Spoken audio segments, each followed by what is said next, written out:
Hello everyone. तो आज मैं पढ़ाऊँगा रेडियो एक्टिविटी।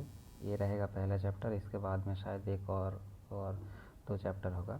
तो चलिए शुरू करते हैं। रेडियो एक्टिविटी इसमें बहुत तरह के रेस होता है। तो एक अल्फ़ा, बीटा और गामा हो गया, ये तीनों टाइप का। Alpha is basically He2+ having a mass number of 4, that means consisting of heavy particle. And in case of beta, it's basically electron, or you can say V minus, negatively charged particle. And gamma, which is having no charge and no mass, so it would not be affected by electric field. So mass in the order decreasing order, this is having the highest mass and also the charge, then this one, then this one.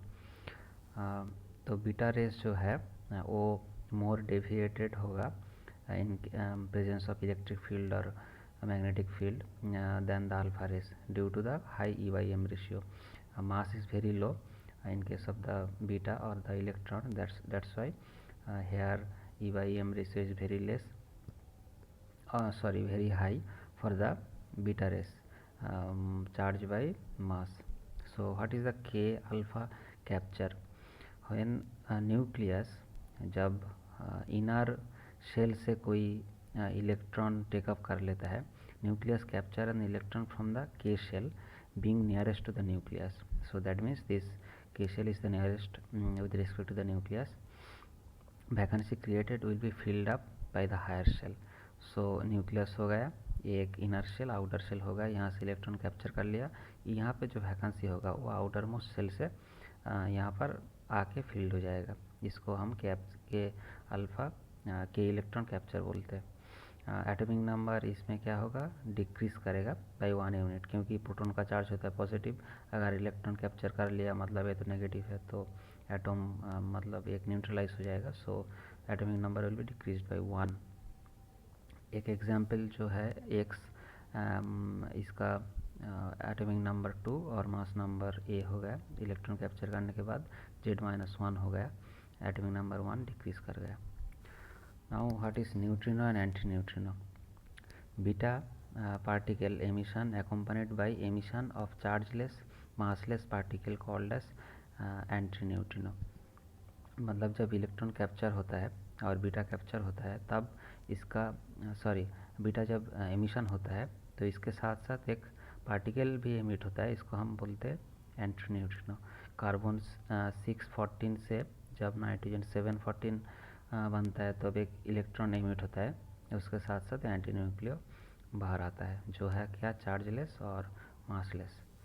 Similarly for positron emission, neutrino emission takes place. जब positron emit होता है that means positron का charge क्या होगा, +1।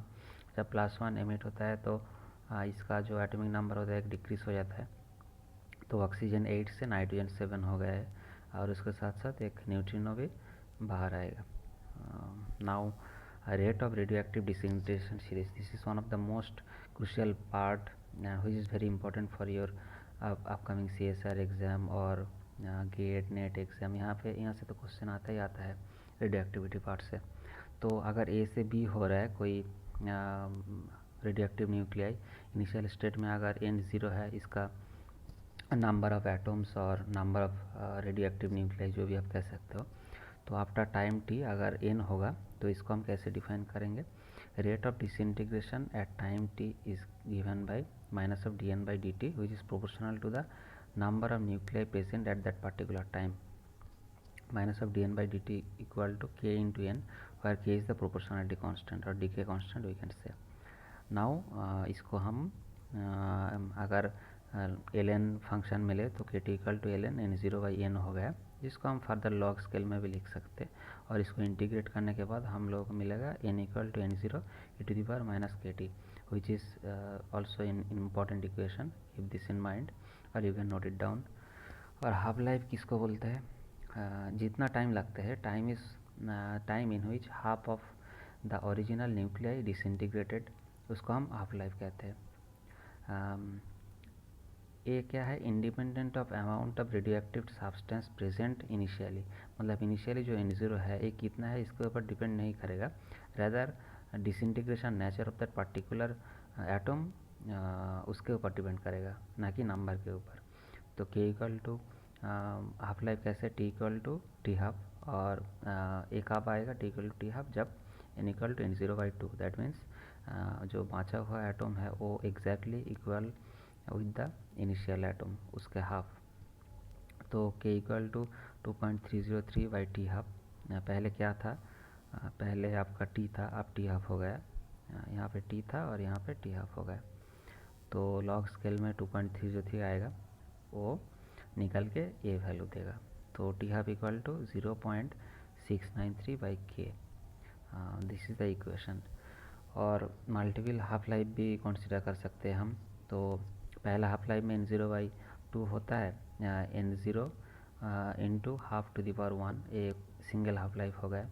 Now जब second half life आएगा तब क्या होगा, N0/2 divided by again 2, N0/4, एक हाफ क्या होगा 1/2 to the power 2, that is for second half life. So ऐसे थर्ड हाफ लाइफ में क्या होगा 1/2 to the power 3/N0। Fourth और nth हाफ लाइफ में कैसे होगा 1/2 to the power N0। It's very easy to understand, and this is the generalised equation. Number of half life equal to total time divided by half life, इसको हम number of half life बोलते हैं। Activity of radioactive substance, activity कैसे define करते हैं, which is equal to the rate of disintegration, equal to minus dN/dt, क्योंकि time के हिसाब से न्यूक्लियर कम हो रहा है इसलिए नेगेटिव साइन आया है।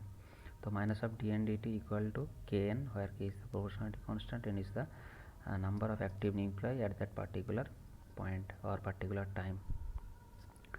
तो activity minus of dN/dt equal to 0.693/T half, जो हम पहले से मिला है उसको हम बस यहाँ पे पुट कर रहे हैं into n। So this is the equation. Now specific activity, ये क्या है, the activity of A radio active substance पर ग्राम और रेट ऑफ डिसइंटीग्रेशन पर gram of a substance is called a specific activity. That means पर ग्राम में जितना activity show करेगा वो हमारा स्पेसिफिक एक्टिविटी होगा। जैसे स्पेसिफिक मास होता है ना, पर ग्राम का जो मास हो स्पेसिफिक मास, ऐसे ही। तो एवरेज लाइफ क्या है, reciprocal of decay constant K, इसको हम एवरेज लाइफ बोलते हैं। So tau equal to 1/K, 1/0.693/T half, और tau equal to T half by 0.693, this is our average life. Now there are several units for radioactivity. We need to know all these units because numerical will be based on such units and their interconversion is also very important. So you need to remember all these units very thoroughly. Expressed in terms of number of disintegration per second, that is the number of atom disintegrated in 1 second. The becquerel unit एक पहला वाला unit है, इसको हम BQ से भी represent करते हैं, which is the SI unit और measuring radioactive disintegrations per second in a sample. So disintegration per second इसको हम becquerel बोलते हैं, जो SI यूनिट है, equal to 1 disintegration per second. Now there is another unit called Rutherford unit. So 1 Rutherford equal to 10 to the power 6 becquerel, और 1 milli Rutherford equal to 10 to the power 3 disintegration per second, और 1 10 to the power 3 becquerel. Now 1 micro Rutherford equal to 1 disintegration per second or 1 becquerel. So 1 micro Rutherford equal to 1 becquerel. And now one of the most important unit is Curie unit, जो बहुत ज़्यादा used होता है radio activity disintegration में. So the amount of substance which undergoes 3.7 into 10 to the power 10 disintegration per second. वहाँ पर क्या हो रहा था बेकरल में 1 डिसइंटीग्रेशन पर सेकेंड, यहाँ पर 3.7 into 10 to the power 10 disintegration per second. So 1 curie क्या हो गया, CI से कुरी इंडिकेट करता है 3.7 into 10 to the power 10 becquerel. 1 milli curie 3.7 10 to the power 7 becquerel. 1 micro curie equal to 3.7 into 10 to the power 4 becquerel हो गया. ठीक है, चलिए मिलते हैं फिर अगले वीडियो में. Thank you so much for seeing the video. If you like the video, then you can share it to your friend, or you can subscribe to my channel, so that I get also motivation for uploading further video. चलिए।